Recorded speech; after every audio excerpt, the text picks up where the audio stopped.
এদিকে যুক্তরাষ্ট্রের president Donald ট্রাম্পের ইরানে হামলার নির্দেশ নিয়ে প্রশ্ন তুলেছেন প্রভাবশালী মার্কিন সিনেটর বার্নি স্যান্ডার্স রোববার ইনস্টাগ্রামে এক পোস্টে লিখেছেন, ট্রাম্প বলেছেন তিনি ইরানকে হামলা করেছেন কারণ ইরানের কাছে পারমাণবিক অস্ত্র থাকা উচিত নয়। সত্যি।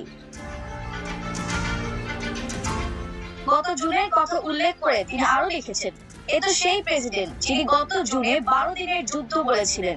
ইরানের পারমাণবিক স্থাপনা সম্পূর্ণ ধ্বংস করা হয়েছে। ভিয়েতনাম, ইরাক, ইরান আরেকটি মিথ্যা, আরেকটি যুদ্ধ লিখে স্যান্ডার্স তার পোস্টটি শেষ করেছেন। ট্রাম্প প্রশাসনের কর্মকর্তারা মার্কিন কংগ্রেসকে জানিয়েছেন, যুক্তরাষ্ট্র ও ইসরায়েলের আক্রমণের আগে ইরান মধ্যপ্রাচ্যে যুক্তরাষ্ট্রের স্বার্থের ওপর আঘাত হানার পরিকল্পনা করেছিল বলে কোনো ইঙ্গিত ছিল না। বার্তা সংস্থা রয়টার্স জানায়, এক রুদ্ধদ্বার ব্রিফিংয়ে মার্কিন প্রতিরক্ষা